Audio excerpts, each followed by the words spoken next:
거듭된 고난을 만났을 때 다윗은 하나님을 붙들고 의지하는 믿음을 통하여 고난이 변하여 복이 되는 은혜를 누리고 있었습니다.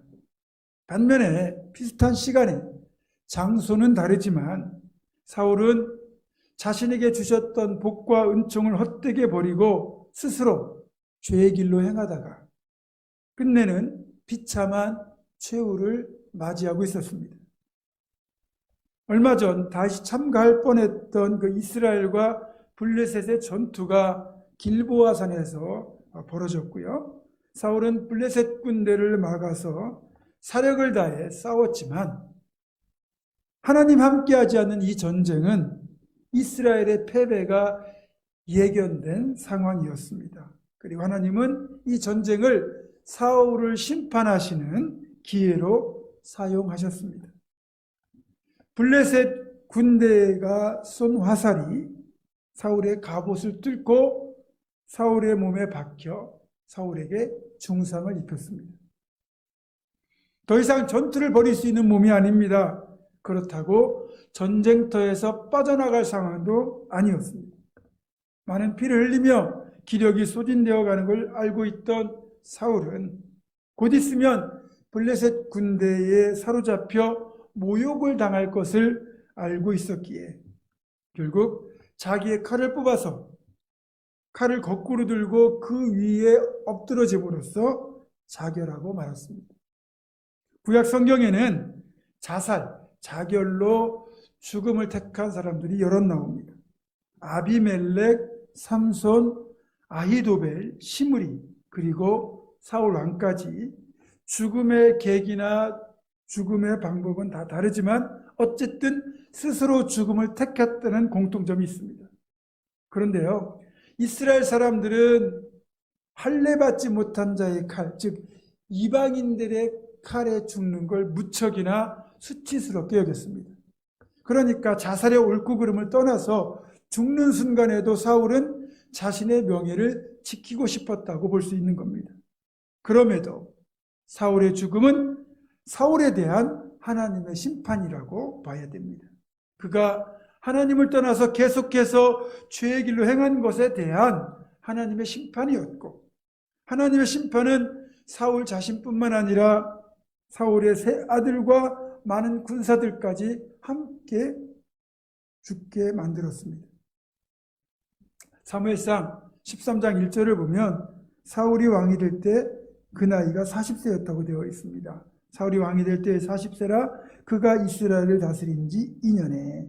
그런데 동일한 이 본문을, 이 구절을 표준 세번역 성경은 이렇게 번역하고 있습니다. 사울이 왕이 되었을 때 그의 나이는 30살이었다. 그가 이스라엘을 다스린 것은 42해였다. 그러니까 표준 세번역을 기준으로 하면 사울이 30세의 왕에 올라서 42년을 다스리고 죽게 되잖아요. 죄송합니다.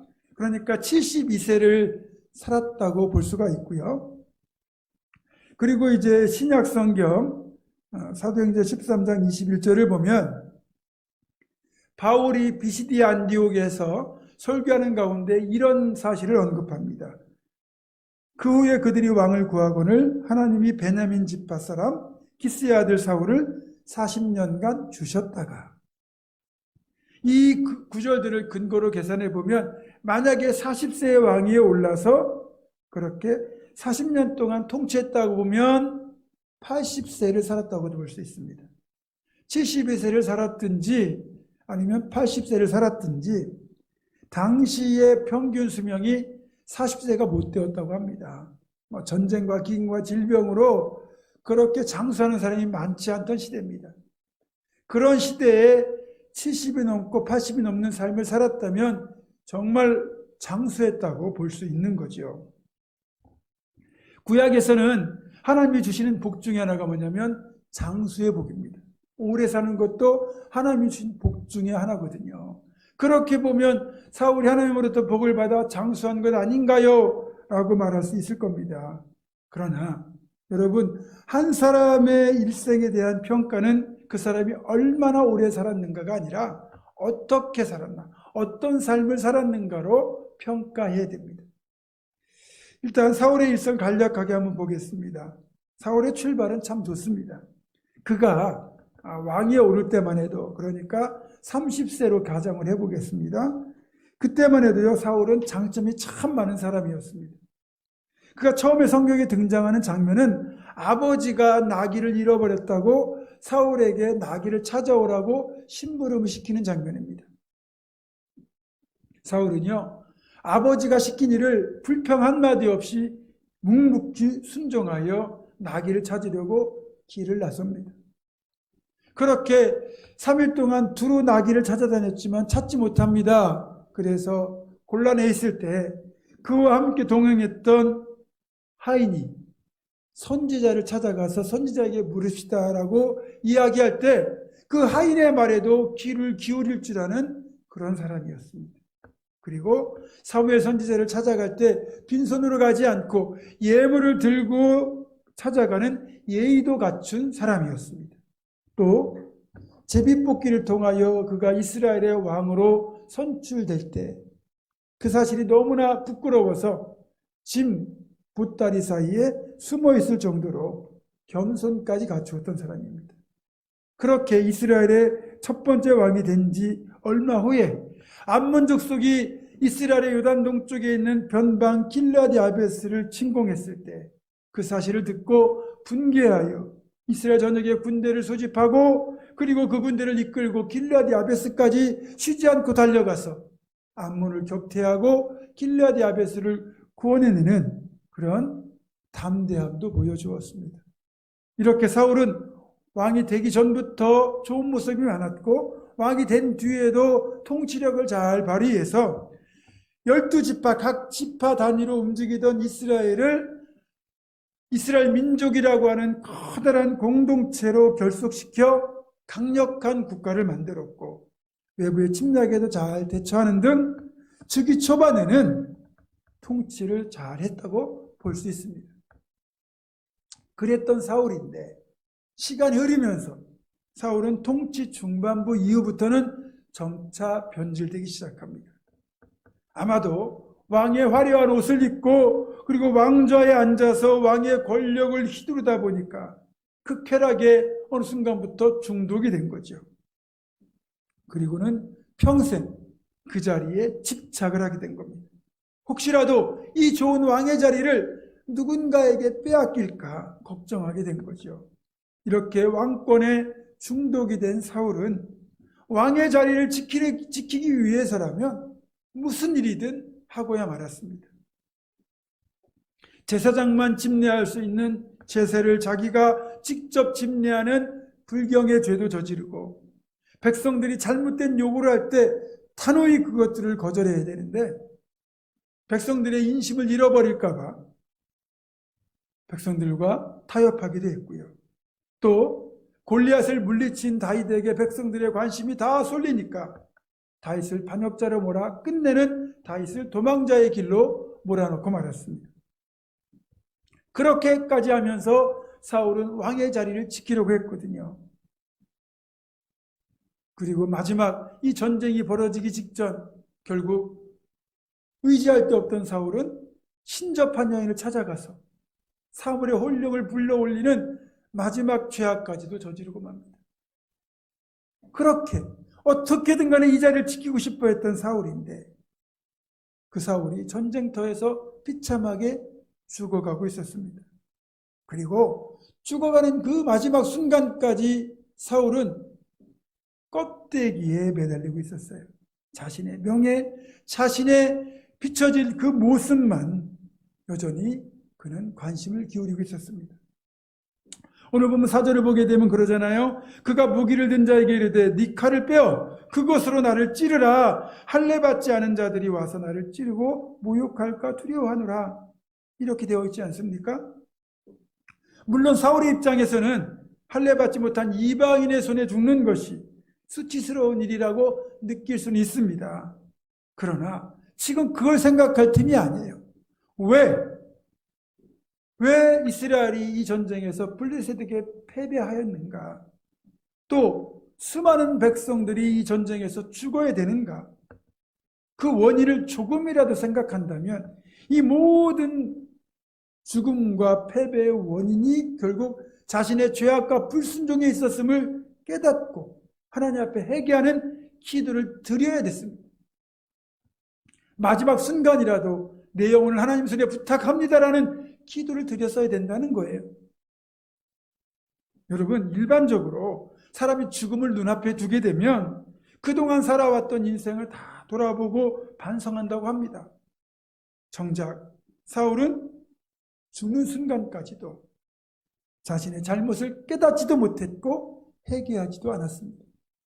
그저 할례받지 못한 자들에게 죽는 수치를 당할까 봐 스스로 죽음을 택한 것에서 알 수 있듯이 사울은 죽는 순간까지 남들에게 내 모습이 어떻게 비춰지느냐 그 껍데기 겉모습에만 관심이 있었을 뿐입니다. 사울은 마지막 순간까지도 겉사람에 매달려 있던 거죠. 여러분, 우리에게는 이 육신이라고 하는 겉사람과 우리의 영혼이라고 하는 속사람이 있습니다. 겉사람은 속사람에 비해 그리 중요하지 않습니다. 바울사도는 고린도후서 4장 16절에서 이런 고백을 하지요. 그러므로 우리가 낙심하지 아니하노니 우리의 겉사람은 낡아지나 우리의 속사람은 날로 새로워지도다.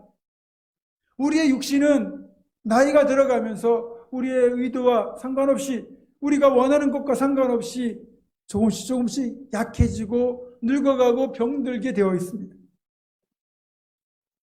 어떤 분들은 그 사실을 감추려고 보톡스를 맞고 주름살을 없애는 화장품도 바르고 성형수술도 하지만 그래서 아무리 육신의 모습을 젊게 유지한다고 하더라도 속사람이 날로 새로워지지 않으면 그 인생은 헛된 인생일 수밖에 없습니다.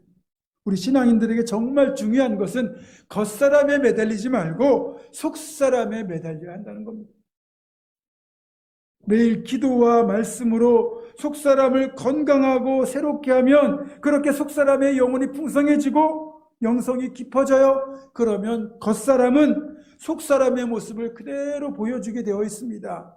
그래서 그 얼굴에서 속사람을 통하여 광채가 나게 되죠. 그래서 그 사람의 얼굴을 보면 나이와 상관없이 얼굴이 평안해 보입니다. 하지만 이런 사실을 깨닫지 못한 채 죽는 순간까지도 겉사람, 겉모습에만 매달려 있는 사울의 모습은 애처롭기 그지가 없습니다. 결국 사울의 인생을 우리가 전체를 관통하는 키워드 하나를 찾아내려면 겉사람입니다.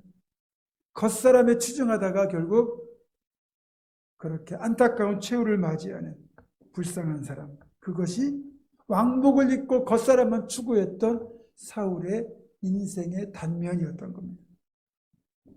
그렇기까지 사울이 끝까지 집착하면서 지키려고 했던 그 왕의 자리, 왕의 권력도 결국 오늘 블레셋과의 전쟁터에서 죽게 됨으로 말미암아 더 이상 참을 수 없는 헛된 것이었음을 사울은 깨달았어야 했습니다.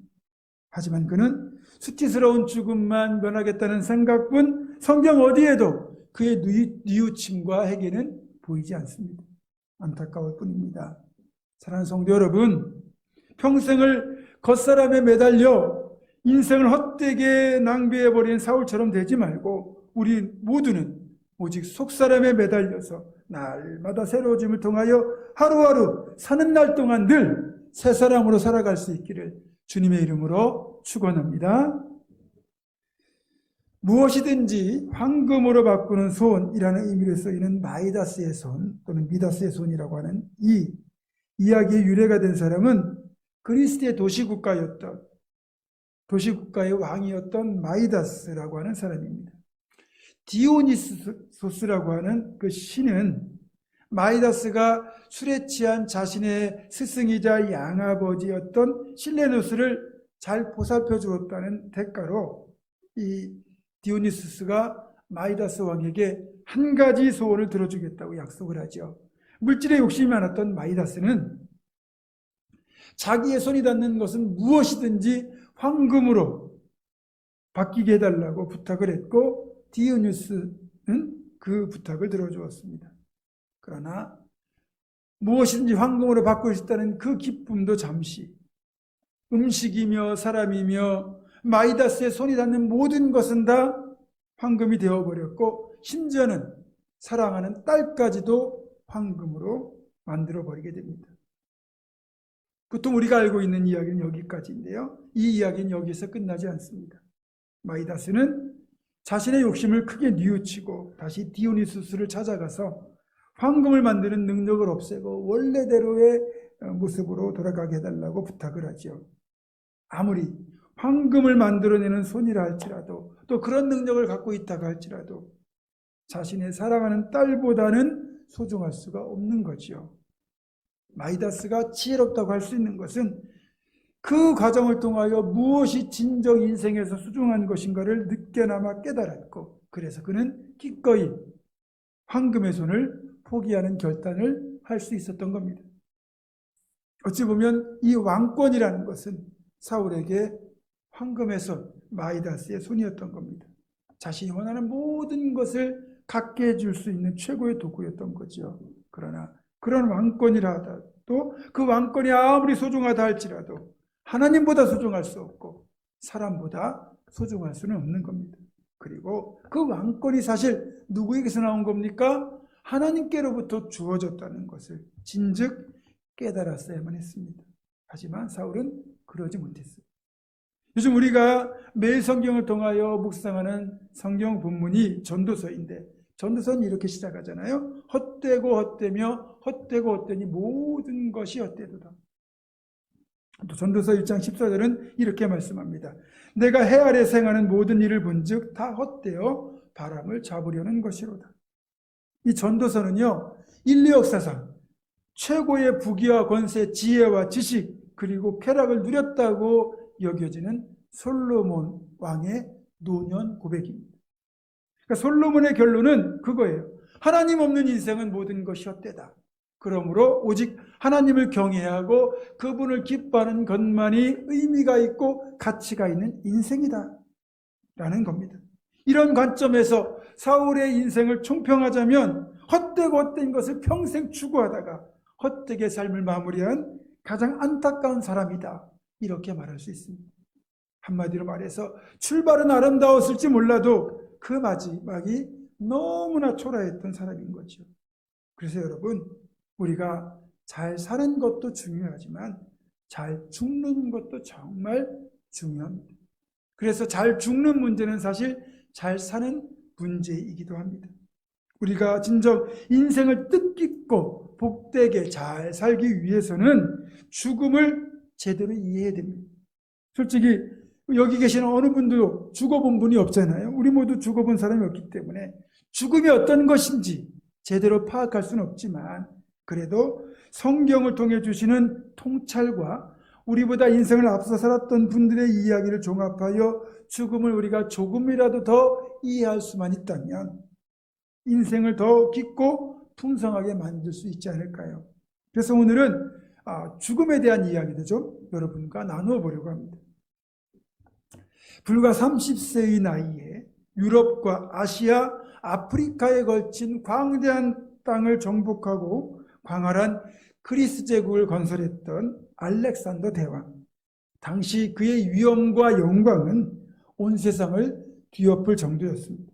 그러나 죽음은 너무나도 빨리 그에게 찾아왔습니다. 그의 나이 불과 33세에 열병에 걸려 죽게 되거든요. 죽음을 앞두고 알렉산더 대왕은 인생의 모든 영화가 헛되고 인생이 너무 짧다는 생각이 들었습니다. 그래서 가족과 신하들에게 이렇게 유언을 남기죠. 내가 죽으면 관 양쪽에 2개의 구멍을 뚫어서 나의 양손을 관 밖으로 내놓으라. 천하를 호령하던 왕의 입에서 어떤 유언이 나올까 기대했던 사람들이 다소 엉뚱하게 느껴지는 이 유언을 듣고 당황했고, 알렉산더 대왕은 이렇게 말을 이어갔습니다. 천하를 정복하고 호령했던 나도 아무 욕심 없이 살아온 평범한 사람도 떠날 때는 빈손으로 간다는 단순한 진리를 깨달았기 때문이다. 이 알렉산더의 유언은 우리에게 주는 통찰이 매우 큽니다. 부귀와 영화를 누리고 세상 최고의 권력을 지닌 자도 언젠가 죽음을 맞이할 것이고, 우리처럼 평범한 삶을 사는 사람들도 언젠가는 반드시 동일하게 죽음을 맞이하게 될 것입니다. 하나님을 모르고 살던 알렉산더조차도 이런 진리를 깨달았는데, 하물며 하나님을 믿고 또 죽음 이후에 하나님의 심판과 영원한 세계가 있다는 것을 알고 있는 우리 신앙인들이 어찌 이 땅의 삶에만 매여서 욕심을 부리고 살아갈 수 있겠습니까? 제가 설교 제목으로 사용한 메멘토 모리는 라틴어로 자신의 죽음을 기억하라 또는 네가 죽을 것을 기억하라 라는 뜻인데요. 이 말에는 유래가 있습니다. 고대 로마에서 전투에서 승리를 하고 이제 개선 행렬이 들어올 거 아닙니까? 그러면 개선하는 장군이 개선하는 그 행렬의 선두에 서서 시가행진을 할 때 노예 한 사람을 시켜서 그 개선 장군의 뒤에서 큰 소리로 이 말을 외치게 했다고 합니다. 메멘토 모리.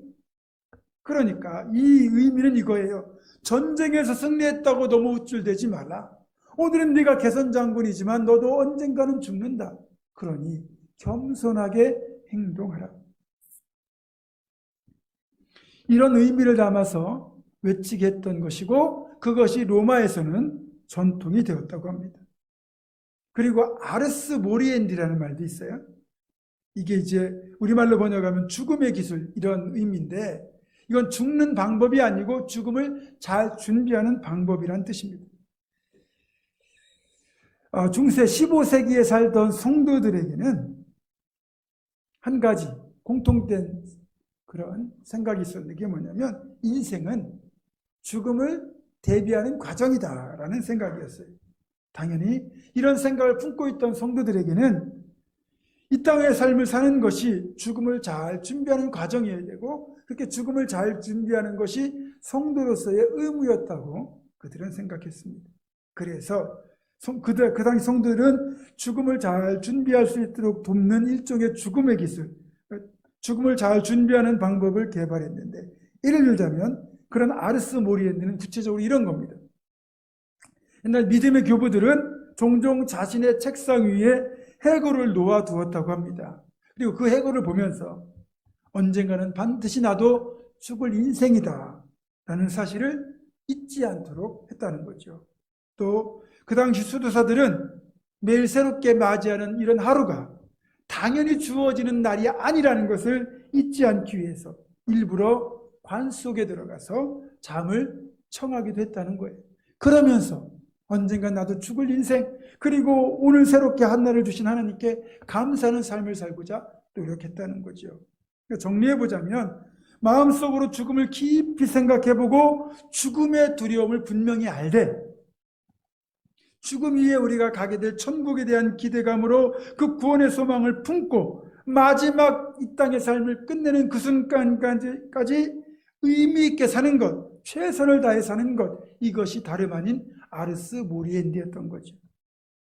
이런 아르스 모리엔디를 통해서 당시 성도들은 죽음에 대한 두려움을 이기고, 또 유한한 우리의 삶에 영생을 주신 하나님에 대한 믿음을 가질 수 있었고, 동시에 죽어가는 다른 이들을 돌아보며 동시에 자신의 마지막을 대비하면서 영원한 승리와 그리스도의 부활에 대한 소망을 깊이 이해할 수 있었다고 합니다. 그리고 느닷없이 질병이나 사고로 죽음의 문턱까지 가보았다가 회복된 분들이 있잖아요. 그분들의 공통된 의견이 이겁니다. 우리가 일상적으로 누리는 모든 것들이 은총으로 여겨진다는 거죠. 우리가 지금 누리고 있는 그 어떤 것도 당연한 것이 없다는 거예요. 죽음의 문턱까지 갔다가 와서 보니까 이 모든 것이 은혜였음을, 하나님의 은총이었음을 그들은 절감했다는 거죠. 그래서 살아가는 동안 모든 것에 감사하는 삶을 살 수 있게 되었노라고 그들은 고백합니다. 그렇습니다. 우리가 누리는 그 어떤 것도 당연한 것은 하나도 없습니다. 하나님으로부터 주어진 은총입니다. 늘 감사하는 삶을 살되 언제라도 죽을 수 있는 존재임을 우리는 잊지 말아야 합니다. 말씀을 맺습니다. 초림의 메시아, 마태복음에 기록된 우리가 성탄절을 지키는 그 예수 그리스도는 우리를 죄와 죽음에서 구원하는 대속주, 구원자로 오셨다면 이제 신약의 성도들이 기다리는 예수님은 재림하실 예수님, 이 땅에 심판주로 오실 예수님이십니다. 우리는 그 예수님을 기다리며 대림절 세 번째 주일을 맞이하였습니다. 오늘 평생 헛된 것만 추구하다가 씁쓸하게 전쟁터에서 죽음을 맞이한 사울의 최후를 보면서 대림절을 보내는 우리 모두는 이제 내가 누린 모든 것이 하나님의 은총이요 하나님의 은혜임을 기억하고 감사하는 삶, 다시 오실 예수님을 소망으로 기다리는 종말 신앙으로 끝까지 그렇게 살아갈 수 있기를 주님의 이름으로 축원합니다. 기도하겠습니다. 만유의 주제가 되시는 하나님, 언젠가 우리도 하나님의 심판대 앞에 설 그날을 늘 기억하며 종말 신앙으로 늘 끼어 살아가되 속사람이 날마다 새로워지는 삶을 살게 하시고 지금 내게 주신 모든 것에 감사하며 최선을 다해 살아가는 성도가 되게 하여 주시옵소서. 우리 주 예수 그리스도의 이름으로 기도드립니다. 아멘.